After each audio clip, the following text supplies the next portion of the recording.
Vamos a comenzar una nueva clase. Estamos viendo escatología. Vamos a ver el libro Apocalipsis desde el principio, cómo se divide. En Apocalipsis, el nombre Apocalipsis en griego es revelación. Por eso en algunos lugares encontraréis revelación 1 punto tal. Porque lo mismo se puede decir revelación que en español que Apocalipsis en griego. Mirad, Apocalipsis se puede dividir de muchas maneras. Yo, para que entendamos bien lo que os quiero mostrar, lo he dividido en 3 partes de Apocalipsis. Ahí lo tienes. Está del capítulo 1 al capítulo 3, que nos va a hablar a las 7 iglesias de Asia. De eso vamos a hablar hoy, y ya explicaremos que la mayoría de los intérpretes, los comentaristas, hacen hincapié en que se está refiriendo, aparte de la iglesia en Asia, está refiriendo a la historia de la iglesia, la evolución de la historia de la iglesia a nivel mundial. El segundo apartado sería del capítulo 4, que en el que ha terminado la historia de la iglesia, al capítulo 19. Del 4 al 19, la gran tribulación. Quiero que veas que Apocalipsis se está centrando en la gran tribulación. Cuando empieza realmente Apocalipsis a hablar, que es una vez que terminan los 3 primeros capítulos, en el momento en que empieza a hablar del tiempo final, está hablando del capítulo 4 al 19, que es la gran tribulación. La gran tribulación. Y ahora del capítulo 20 al 22, 3 capítulos finales, es la victoria de Cristo después de la gran tribulación, cómo será su reinado en la tierra y cómo será el cielo nuevo, la tierra nueva y la nueva Jerusalén. Pero quiero que os centréis en que el centro de lo que es Apocalipsis está hablando de la gran tribulación. No se menciona en ningún lugar, hermanos, el arrebatamiento. No se menciona en ningún lugar la resurrección de los muertos. En el capítulo 19 ya empieza a hablar de la primera resurrección de los que han muerto decapitados en la gran tribulación, pero solamente de ellos. No habla del resto de la humanidad que ha vivido antes de ese tiempo. No habla tampoco de lo que es el tribunal de Cristo. Todo esto entendemos que desde el capítulo hasta el capítulo 4, que empieza la gran tribulación, esto ha ocurrido antes. El arrebatamiento, la resurrección de los muertos y el tribunal de Cristo para los creyentes ha ocurrido antes del capítulo 4. Por eso, en todo Apocalipsis no se habla del arrebatamiento ni de la resurrección de los muertos.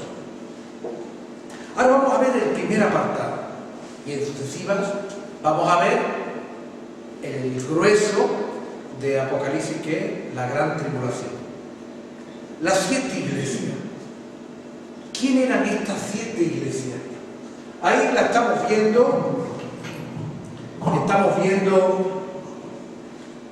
Son partes de la iglesia en lo que hoy es Turquía. No eran las iglesias más importantes de su tiempo. Estaba Alejandría, estaba Antioquía, estaba la iglesia de Roma, estaba la iglesia de Jerusalén. Esto eran grandes iglesias. Esto eran pequeñitas iglesias. No eran iglesias grandes, eran pequeñitas. Pero Dios, porque le ha placido, se centra aquí. Quizá porque iba a ser el trabajo, el lugar donde iba a estar Juan, el que escribe Apocalipsis. Juan estaba en esta islita, en Pasmo. Allí estaba Juan desterrado por Roma, no lo mataron, fue el único que no muere mártir. Y cuando termina su destierro de Patmos, va a Éfeso. Y en Éfeso se queda Juan a vivir hasta que muere. Dicen los comentaristas, los historiadores de su tiempo, que había un lugarcito, un sillón, donde se sentaba Juan. Y pasados unos años de su muerte, cuando escribe, los hermanitos decían, y todavía el sillón lo tenemos allí. Nadie se sentaba, tenían el sillón donde se sentaba el último apóstol. Bendito sea el nombre del Señor. Él estuvo trabajando en su último tiempo, Juan, en este lugar que empezó y fue un lugar de trabajo de Pablo. Fue un lugar de misionero de San Pablo, que fue quien levanta realmente la iglesia, aunque en Éfeso fue Apolo el que empieza. Bueno, a cada una de estas iglesias vemos que forman como un circulito. Echa un poquito más arriba, a ver si se ve el dibujito. Aquí tenemos las mismas iglesias. Éfeso, Esmirna, Pérgamo, y así van todas. Y como vemos, están como dando una vuelta. Y se habla, le va a hablar al ángel de la iglesia en tal lugar, en la sierra. Los comentaristas están todos acordes en que cuando habla de al ángel de la iglesia se está refiriendo al pastor principal, al obispo, al hombre de Dios que Dios ha puesto allí como cabeza. Recordemos que en este tiempo solamente había una sola iglesia en cada ciudad. Había un consejo de ancianos y había un siervo de Dios que era el que presidía el consejo de ancianos. Parece que a este es al que le llaman el ángel de la iglesia, porque ángel en griego es lo mismo que enviado. Al enviado por Dios a la iglesia como ministro. Vamos a ver cada una de las iglesias y vamos a ver primero que se le habla a cada una, que son como un candelero, cada iglesia un candelero que estamos alumbrando para nuestro Dios, ¿verdad? Para este mundo. Se le habla a cada uno de los candeleros, se le habla a la iglesia en aquel tiempo, a la iglesia que vivió aquel tiempo, y se le habla también de una manera mística, una manera espiritual, o una evolución de la historia de la iglesia. Vamos a intentarlo ver cómo lo ven estos intérpretes. O sea, lo primero, cuando interpretamos la escritura, eso fue escrito para Éfeso, la primera iglesia que vamos a ver. Para Éfeso del tiempo de Juan. Pero sirve también para ver un proceso en la iglesia, cómo iba evolucionando hasta llegar a la Odisea, la última iglesia. ¿Vale? Bueno, vamos a ver la primera iglesia. Seguimos un poco. La iglesia de Éfeso representaría, según este tipo de interpretación, a la iglesia primera, la iglesia apostólica. El nombre de Éfeso significa deseado. Era el deseo de Dios. Era una de las, fue la madre, Éfeso fue la madre del resto de las iglesias a la que se le va a hablar. Y le dice, escriba al ángel de la iglesia en Éfeso, el que tiene las 7 estrellas en su mano, el que anda en medio de los 7 candeleros de oro, dice esto: yo conozco tus obras y tu arduo trabajo, y que no puedes soportar a los malos, y has probado a los que se dicen ser apóstoles y no son, y lo has hallado mentiroso. Y has sufrido, y has tenido paciencia, y has trabajado arduamente por amor de mi nombre, y no has desmayado. Está hablando de una iglesia fiel, una iglesia que han venido los falsos, se levantaron muchos falsos hermanos en tiempos apostólicos. Y vemos a Pablo luchando contra estos hermanos. Y dice, le está hablando con un cariño. Has trabajado, has luchado, has sido fiel, pero tengo una cosa contra ti, me decía. ya cuando esta iglesia va llegando a su última etapa apostólica. Ya el mismo Pablo lo dice, debiendo ser ya maestro, seguir siendo niños. La iglesia se había acomodado y el Señor le dice, tengo una cosa contra ti, que has dejado tu primer amor. No le dice que lo haya abandonado, sino que lo está dejando el primer amor. Y el Señor le dice, arrepiéntete, mira de dónde has caído y haz las primeras obras. Entonces muchas de las iglesias vemos como Pablo y otros apóstoles empiezan a golpear a la iglesia porque se empieza a enfriar y se empiezan a no estar trabajando como el Señor quería. Y le dice, yo lo que quiero es que tú vivas el primer amor, como has empezado desde el principio. Haz las primeras obras, pues si no, vendré pronto a ti y quitaré tu candelero de su lugar si no te hubieres arrepentido. Pero tiene esto, que aborrece la obra de los nicolaitas, los cuales también yo aborrezco. El que tiene oído, oiga lo que el Espíritu dice a las iglesias. Le está hablando a Éfeso, pero dice, el que tenga oído, oiga lo que el Espíritu Santo está hablándole a todas las iglesias, de todos los tiempos y en todo momento. Sabemos que se le habla a una iglesia, pero es un mensaje para todos, a las iglesias. Al que venciere, le daré de comer del árbol de la vida, el cual está en medio del paraíso de Dios. Esta sería la primera iglesia, la iglesia apostólica. A la segunda iglesia a la que le habla es la iglesia en Esmirna.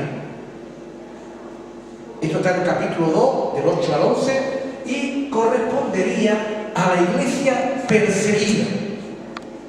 Después de los apóstoles vino una terrible persecución sobre la iglesia en el tiempo de los Césares, y Roma persiguió cruelmente el tiempo en que los cristianos fueron echados en los circos romanos, fueron quemados vivos, fueron crucificados, una persecución terrible sobre los hermanos. Esmirna estaba a 55 kilómetros de Éfeso, muy cerquita, casi como aquí al pueblecito más cercano que tenga. Y su nombre significa amargo o mirra. Eso significa Esmirna, amargo o mirra. Viene acorde al tiempo en que iba a vivir la iglesia. La mirra se usaba para embalsamar o limpiar o echarle como ungüento a los muertos. Y de verdad que su nombre iba acorde, porque era el tiempo en que más cristianos murieron, más cruel fue, más amargura vivió la iglesia, los hermanos no podían reunirse, íbanse directo a los hermanos. Y la patrística que habla de la historia de la iglesia es terrible, cómo los hermanos experimentaron un sufrimiento, una persecución, y es alentador para nosotros ver cómo hermanitos y hermanitas muy débiles, muy pequeños, fueron fieles hasta la muerte. Y pensaban, este se viene abajo, cuando a estos hombretones lo meta yo en el tormento, esta niñita, esta se viene abajo, esta va a relegar. Y allí aquellos hombretones tiraban para adelante cuando le tocaban a la niñita allí como una leona. Así está una europea, Blandina se llamaba.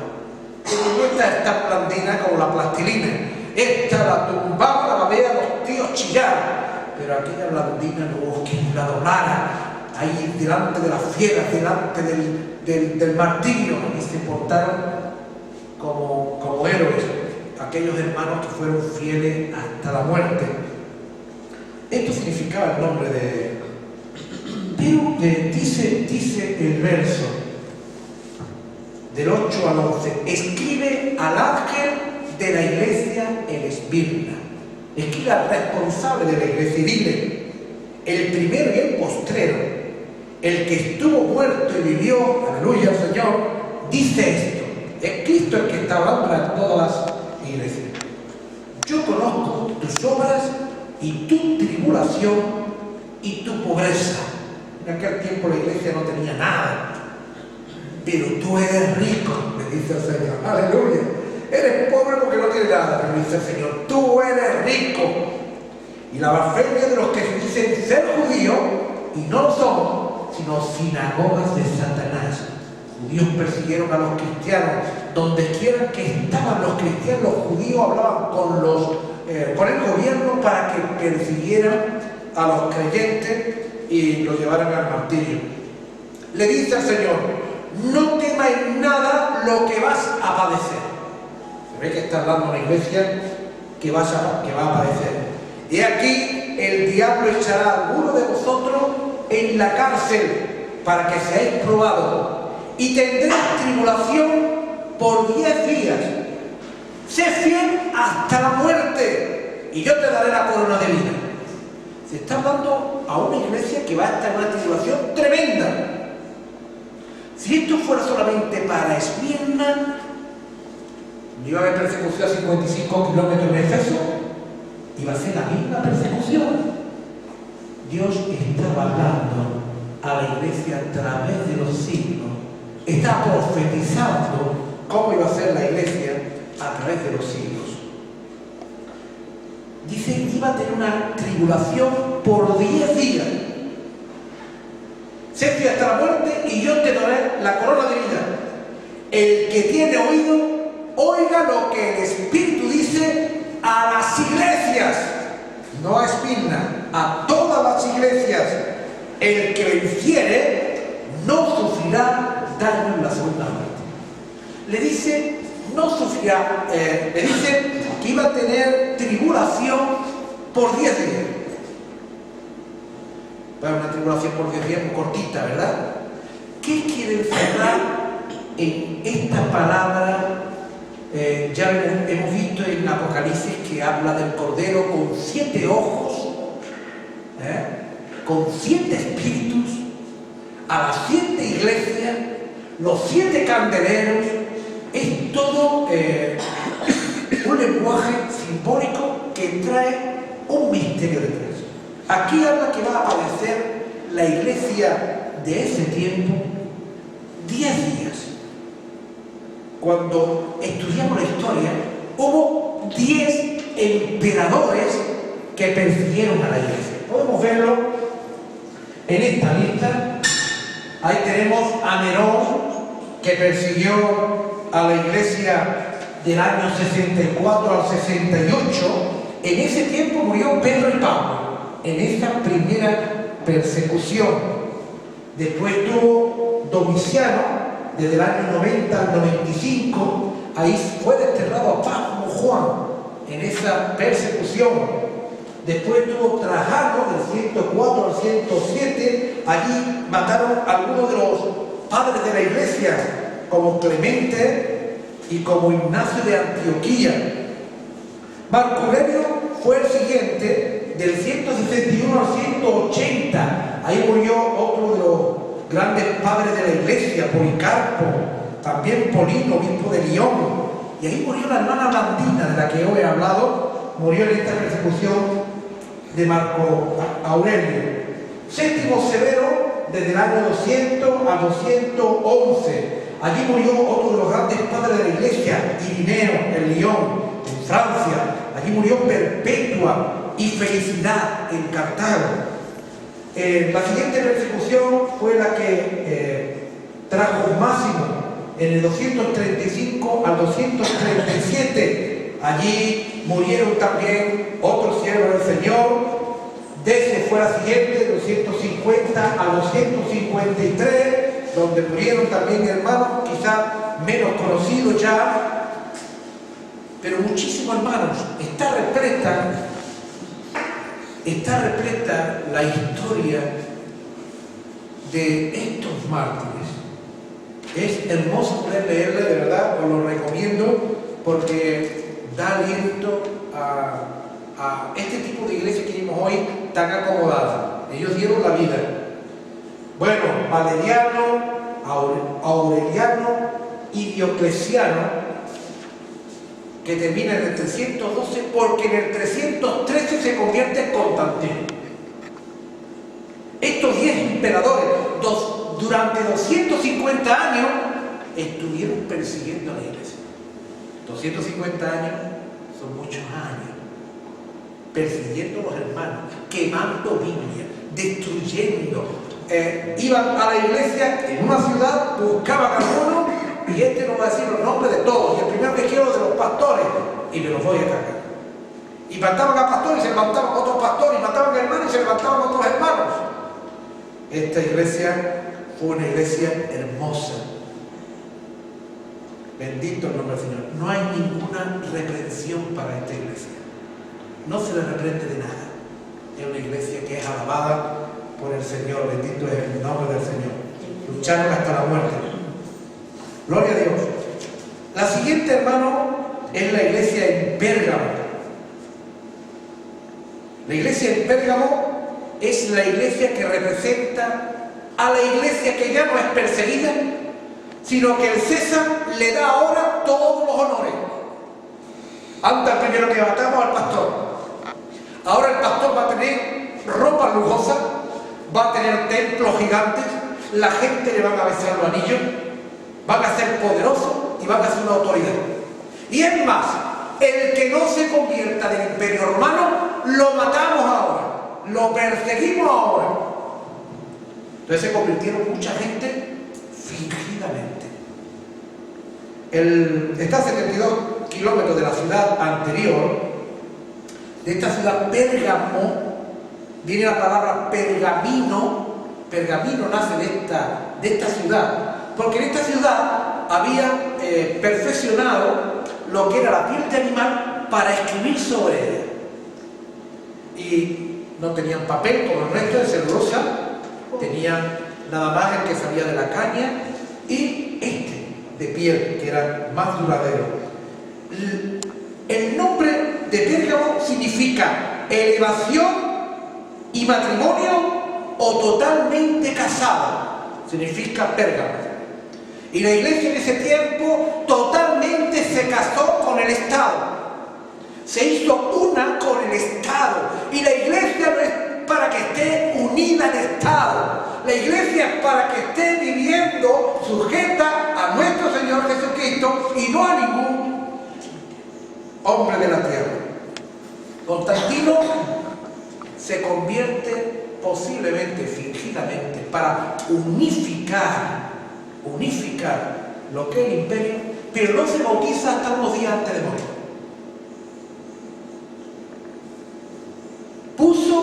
Una de las cosas que se hace en este tiempo es que las iglesias cada uno tenían sus obispos y eran independientes en el lugar donde quiera que estuviesen. El emperador dice: a partir de ahora el centro va a ser Roma. Y el obispo que va a mandar sobre todos los obispos va a ser romano. Y aquí empiezan a hacer el papado. Porque la iglesia se contaminó uniéndose al Estado. Totalmente casada, se llamaba el nombre. Mira lo que dice la palabra. Dice: y escriba al ángel de la iglesia en Pérgamo, el que tiene la espada aguda de 2 filos, dice esto: Cristo Jesús, yo conozco tus obras. ¿Y dónde moras? Donde el trono de Satanás está. Pero retiene mi nombre y no han negado mi fe. Todavía la iglesia está siendo fiel, aunque está donde mora Satanás. Y aun los días en que Antipas, mi testigo fiel, fue muerte entre vosotros, donde mora Satanás. Está hablando de Roma. Pero tengo unas pocas cosas contra ti. Que tiene ahí a los que retienen la doctrina de Balaam, que enseñaba a Balac a poner tropiezo ante los hijos de Israel, a comer de cosas sacrificadas a los ídolos y a cometer fornicación. O sea, tú tienes entre tus filas a Balaam. Y también tienes los que retienen la doctrina de los nicolaístas.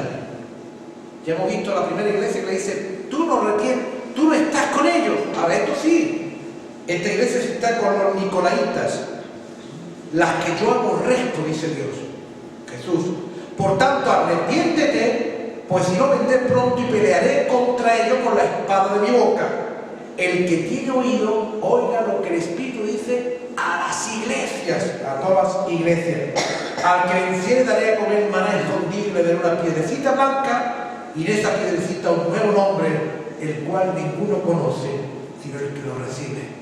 Yo quiero ya recibir esa piedrecita, donde no va a ser Juan Carlos Soto el nombre que ponga en ella, sino va a ser un nombre que el Señor, con el que el Señor me va a llamar por la eternidad. Bendito el nombre del Señor. Sí, hermano. Se une a la iglesia. Mira, Balaam fue un falso profeta que no pudo maldecir al pueblo del Señor, aunque se lo propuso, le ofrecían dinero para maldecir al pueblo de Dios, pero no fue capaz de poderlo hacer porque Dios se lo impidió. Entonces, para poder cobrar el dinero, le dijo un secreto: yo sé cómo tú puedes vencerlo, yo no puedo maldecirlo porque Dios lo tiene bendito, pero te voy a decir cómo vencer al pueblo. Manda a las mujeres tuyas que forniquen con ellos y que lo traigan a adorar a sus dioses. Y Balac mandó a sus mujeres, ahí se unieron con los hombres y los trajeron a fornicar con ídolos y a comer de los sacrificados. Balaam, en la iglesia de este tiempo, es una iglesia que empieza a fornicar con las cosas de este mundo. Empieza a fornicar con el Estado, con la riqueza, con la gloria. Ya en este tiempo no son los pastores como al principio. El pastor que sabía que le quedaban 4 días antes que lo mataran. Era un siervo de Dios. Ahí estaba para la vida. Ahora aquí se matan por ser los líderes. Ahora no hay persecución, hay gloria. Y están intentando conseguir el liderazgo. Esta iglesia permitió la fornicación y permitió la fornicación con el Estado, con las cosas de este mundo, con la gloria. Mira, no había iglesias cristianas, se reunían por las casas de los hermanitos, se reunían en catacumbas, se reunían en el monte como nosotros al principio. No había iglesias. Lo que hizo Constantino es que los grandes templos paganos los convierte en iglesia. Yo estaba en Roma y dicen, esto es un templo pagano, tú lo ves allí redondo, con sus columnas, es un templo pagano, pero hoy es la iglesia de Nuestra Señora, de nuestro Cristo entrado. Eran iglesias paganas reconvertidas para el cristianismo. La iglesia no tenía imágenes, pero todos los convertidos fingidos de lo que era el Imperio Romano necesitaban ver dioses y diosas. ¿Cómo que el cristianismo no tiene diosa? Nosotros hemos tenido diosa toda nuestra vida y queremos tener una imagen a la que rezarle. No, el cristianismo tenemos a un Dios vivo e invisible y lo adoramos en espíritu y verdad. No queremos ver, y empieza a contaminarse tomando templos paganos y tomando imágenes paganas. Mira en la fotografía cómo nace las imágenes de María.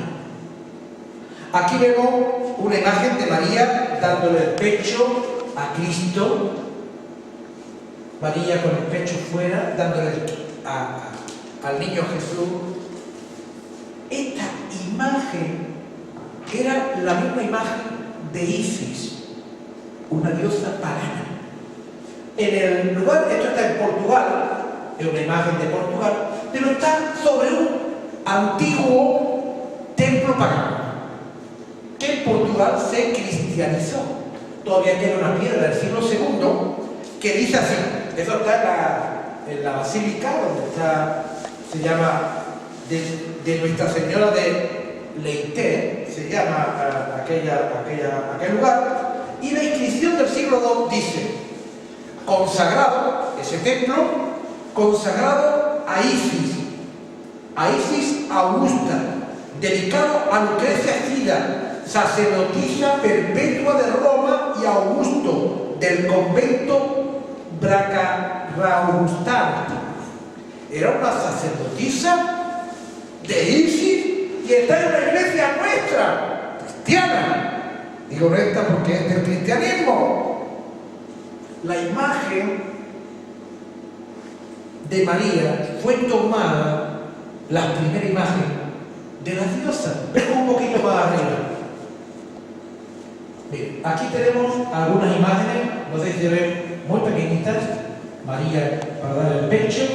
Y estas son imágenes de Isis griegas, imágenes de Isis en Egipto. Isis, ¿sabe cómo le llamaban a Isis? Madre de todos los dioses, señora del cielo, reina del cielo. ¿Os suenan los nombres? Es los nombres que empezaron a darle a María, la Virgen, nombre que no se le da en ningún lugar de la Escritura. Los paganos querían seguir teniendo sus iglesias, y el cristianismo, que se había contaminado con Balaam, bajo esa doctrina de Balaam, con el Estado, empezó a darle lo que quería. El precio fue grande.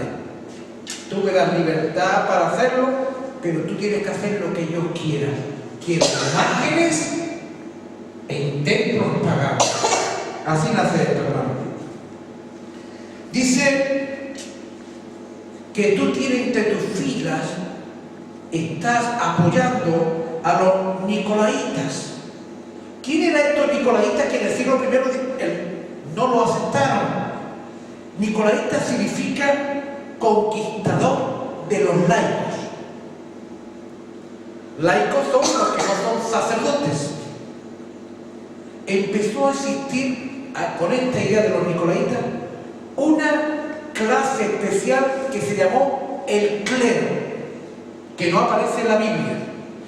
Empezó el sacerdocio, que no aparece en la Biblia, en el nuevo pacto en el que nos encontramos. El sacerdocio del antiguo pacto, no de este. En este, todos nosotros somos reyes y sacerdotes. Podemos leer un poquito más arriba. Mas vosotros sois linaje escogido, real sacerdocio, todos, bendito el nombre del Señor, nación santa, pueblo adquirido por Dios, para anunciar las virtudes de aquel que nos llamó de las tinieblas a su luz admirable. Otro texto en Apocalipsis, al que nos llamó y nos lavó de nuestros pecados con su sangre y nos hizo reyes y sacerdotes para Dios. Bendito el nombre del Señor. Siguiente, en Apocalipsis 5 también, y cantamos un nuevo cántico diciendo: digno eres de tomar el libro y de abrir su sello, porque tú fuiste inmolado y con tu sangre nos has redimido para Dios de todo linaje, lengua y pueblo y nación, y nos ha hecho para nuestro Dios reyes y sacerdotes. Gloria a Dios. Ya no necesitamos un intermediario, que es el sacerdote. Cristo rompió el velo que nos separaba de la presencia de Dios, y ya no hace falta un sacerdote que entre en nuestro lugar. Pero la iglesia se contaminó con las doctrinas que había de su tiempo y cayó en tener sacerdotes. Porque todas las demás religiones tenían sacerdotes. ¿Para qué te vamos a llamar pastor? Yo te quiero llamar como toda la vida. A toda la vida le hemos dicho sacerdotes. Pues bueno, vamos a cambiar la palabra pastor por sacerdote. Y el sacerdote lo que hace es tener un sacrificio. Esto es lo que sucedió en Tiatira. Tiatira representaría a la era oscura de la iglesia de la Edad Media. Lo peor de lo peor. Cuando ya la iglesia se corrompe totalmente, ya es todo menos el mensaje de Jesús, ¿no? Tiatira estaba a 60 kilómetros de la ciudad anterior, de Pérgamo. El nombre de Tiatira se llama sacrificio continuo o sacrificio incansable. Este representa a la iglesia papal, a la iglesia que empezó a traer el pensamiento de hacer sacrificios en el altar. Nosotros no tenemos altares. Esto no es un altar, esto es un púlpito solamente para tener un libro que puedes tenerlo y puedes desprenderte de él y tener el libro en la mano. Pero la iglesia empezó a tener altares, y un altar es para sacrificar. Todos los altares del mundo es para hincarle el puñal y que derrame sangre. Nuestros altares no iban a sacrificar nada, pero querían matar a Cristo continuamente en cada misa.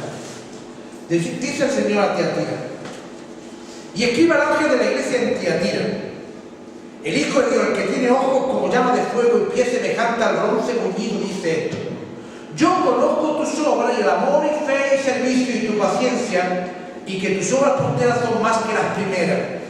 Pero tengo unas pocas cosas contra ti, que tolera que esa mujer Jezabel, que se dice profetiza, enseñe y seduzca a mis siervos a fornicar y a comer cosas sacrificadas a los ídolos. Y le he dado tiempo para que se arrepienta, pero no quiera arrepentirse de su fornicación.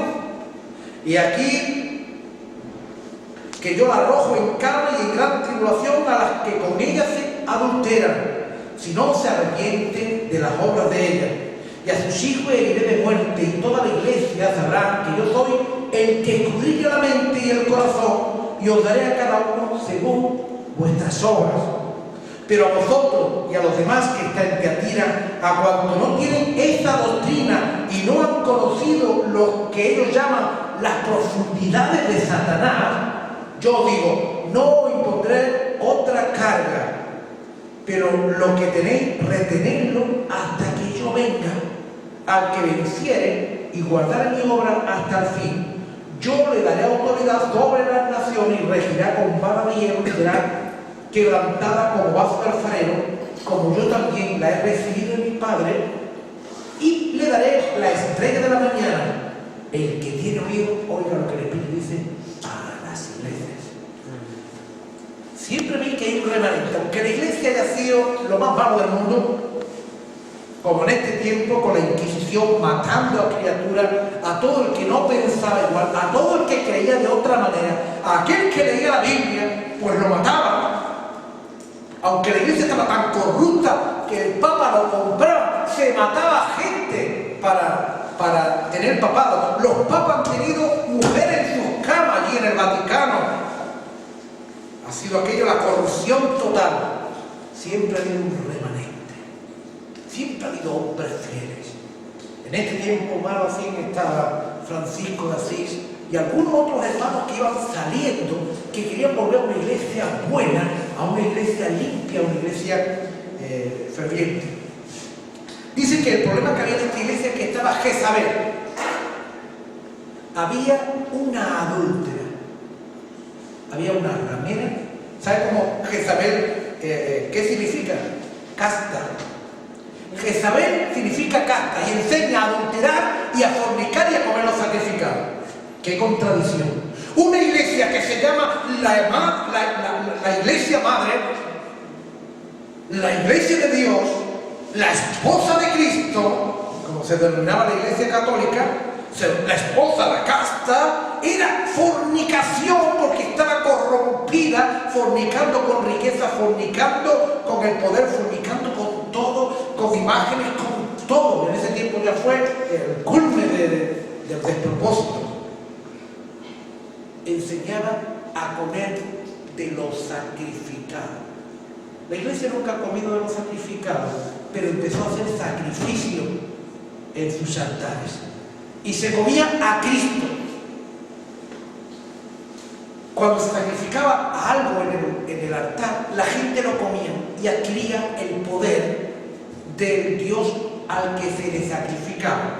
Mataban un becerro, se comían el becerro y tomaban del poder de Dios. Ese era el pensamiento. Ahora te iban a dar el cuerpo de Cristo, al que hemos sacrificado de nuevo en la cruz. En cada misa, hermano, dice la iglesia que se sacrifica, muere de nuevo Cristo Jesús. De nuevo lo crucifican. O sea que a Cristo lo están crucificando millones de veces en el mundo, en cada misa, cada día. Porque necesita en cada misa que Cristo muera por tus pecados. Y entonces te dan a comer del cuerpo de Cristo para que tú tengas la fuerza del Dios. Estaban haciendo lo mismo que hacía el paganismo. pero transformado. Como ellos no bebían vino, solamente comían del animal, pues empezaron a quitar el vino y a dar tema del pan. Fueron imitando a lo que era el paganismo total. Pero hermano, la palabra es clara. Nos dice que Dios nos quiere sacrificio.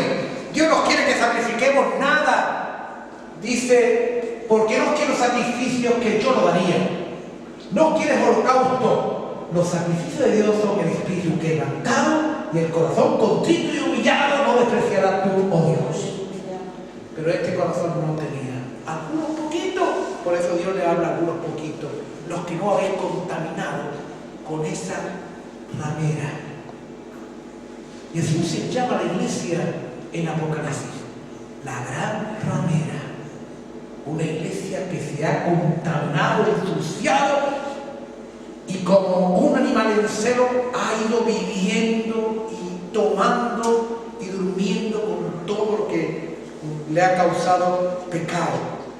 Hermanos, Cristo no tiene que ser sacrificado en el altar cada día.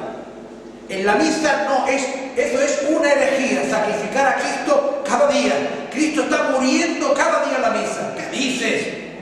La palabra es clara. Cristo murió una sola vez, bendito el nombre de Dios. Así lo dice la palabra. De otra manera hubiese sido necesario padecer muchas veces al Señor desde el principio del mundo. Pero ahora, en la consumación de los siglos, se presentó una vez para siempre por el sacrificio de sí mismo para quitar de medio el pecado. Cristo fue ofrecido una sola vez para llevar el pecado de muchos. Aleluya. Seguimos un poquito más.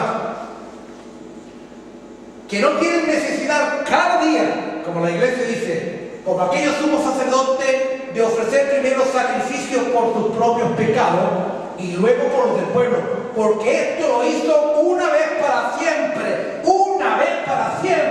ofreciéndose a sí mismo, una vez para siempre. Y por último, en esa voluntad somos santificados mediante la ofrenda del cuerpo de Cristo hecha una vez para siempre. Y ciertamente todos los sacerdotes están día tras día ministrando y ofreciendo muchas veces los mismos sacrificios. Esto se refiere al sacerdocio de Israel, pero es que el sacerdocio de la iglesia de este tiempo, del que estamos hablando y que todavía continúa en este siglo, ofrecen, igual que los israelitas, sacrificios cada día, que nunca pueden quitar pecado, pero Cristo, habiendo ofrecido una vez para siempre un solo sacrificio por los pecados, se ha sentado a la diestra de Dios. Bendito el nombre del Señor. Jezabel enseñaba a comer de los sacrificados y fornicar con todas las cosas hermosas. Hermano, tú ves, vas a Sudamérica, los indios tenían una costumbre, pues ese día lo transformaban en un día sagrado. El día 25 que se celebra la Navidad, hermano, no es un día de Navidad, es un día pagano, que como todo el mundo celebraba ese día más largo del año, del invierno, pues entonces, como todos los pueblos lo celebraban, la iglesia toma eso y lo convierte en el día del Señor. Como Cristo, el sol de justicia, pues este día que hay más luz es el día para el nacimiento de Cristo. Y por esto, por tonterías como esto, se dividió la iglesia en dos. Uno celebraba un día la fiesta de Navidad y otro, y se pelearon la iglesia en aquel tiempo. Iglesia en Occidente, iglesia en Oriente. Vamos a ver. La iglesia en Sardis representaría a la iglesia reformada. Una iglesia que en un momento dice no a lo que hay, a la podredumbre que hay, y entra una reforma por siervos de Dios desde la misma iglesia. Su nombre significa remanente o piedra preciosa, significa el nombre de Sardis. De hecho, el sardio es una ágata, una piedra preciosa. Algunos podéis tener algún ágata colgada en el cuello, una piedra preciosa. Se refiere a esta iglesia que empezó a salir un remanente de entre la iglesia como una piedra preciosa, empezando por Lutero y otros muchos hermanos antes y después de Lutero que empezaron a reformar la iglesia. ahí le llaman reformadores, pero los católicos empezaron a llamarle protestones, protestantes, porque empezaron a decir, esto no está bien, y esto no está bien, y esto no es bíblico, y esto Cristo no lo dijo, y esto es... Y entonces, como sois protestones, protestantes. Pero ellos lo que hicieron fue una reforma a la iglesia del Señor. Bendito sea el nombre del Señor. Dice, escribe al ángel de la iglesia en Sardes, el que tiene los 7 espíritus de Dios y las 7 estrellas, Cristo Jesús, dice esto: yo conozco tus obras, que tienen nombre de que vives y estás muerto. Tiene nombre que vivo y estás muerto. Sé vigilante, afirma las cosas que están para morir, porque no he hallado tus obras perfectas delante de Dios. Acuérdate pues de lo que has recibido y oído, guárdalo y arrepiéntete, pues si no velas, vendré sobre ti como ladrón, y no sabrás a qué hora vendré sobre ti.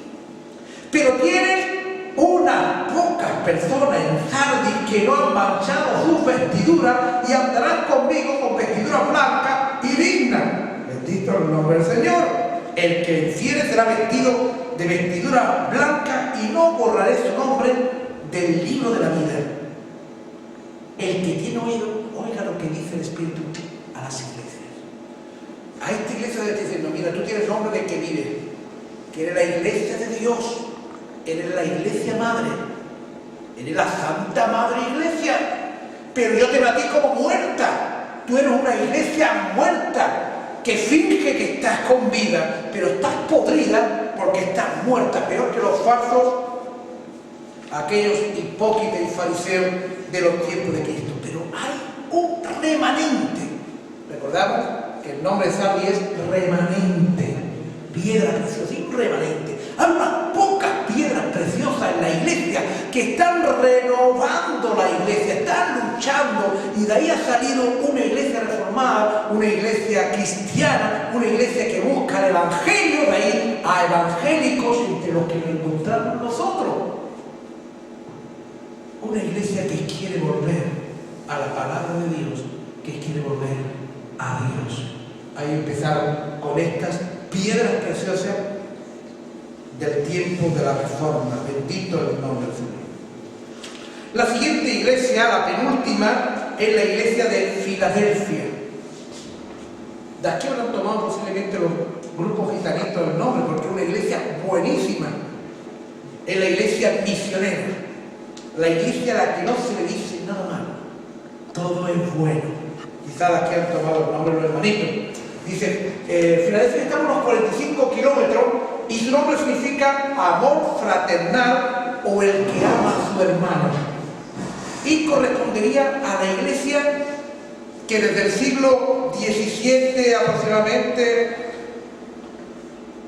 al siglo XIX, XVIII, es una iglesia que lleva del siglo XVIII al XIX en especial, una iglesia donde salen unos hombres especiales en Europa.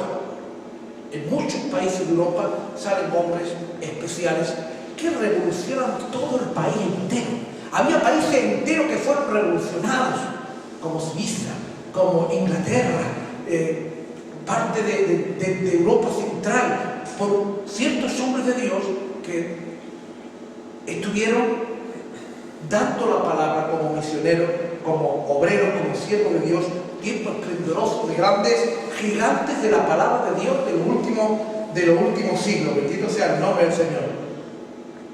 Es a esta iglesia, vamos a leerlo, a la que se le dice: los cristianos no van a pasar la gran tribulación. Este es uno de los textos claves.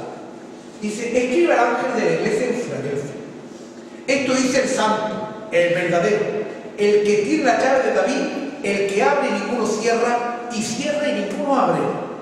Yo conozco tus obras, y he aquí que he puesto delante de ti una puerta abierta, la cual nadie puede cerrar, porque aunque tienes poca fuerza, has guardado mi palabra y no has negado mi nombre. He puesto una puerta que nadie la va a cerrar. He aquí yo entrego la sinagoga de Satanás a los que se dicen ser judíos y no lo son, sino que mienten. Y aquí yo haré que venga y se postren a tus pies y reconozcan que yo te he amado. Por tanto, por cuanto has guardado mi palabra de mi paciencia, yo también te guardaré de la hora de la prueba que ha de venir sobre el mundo entero para probar a los que moran en la tierra.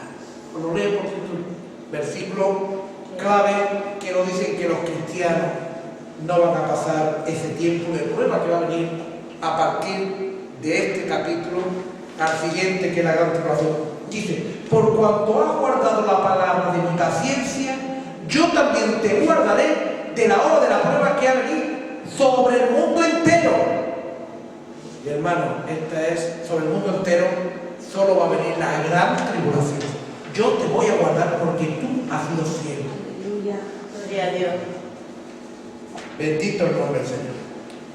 Y la última iglesia, esta sería la iglesia que la anterior, la iglesia misionera, fue el boom de la iglesia en Europa, donde salieron a todo el mundo, salieron a Norteamérica, salieron a distintos lugares. Los grandes misioneros cristianos salieron en esos siglos, fueron a tribus, murieron entre salvajes, fueron a todos los lugares y allí levantaron iglesias.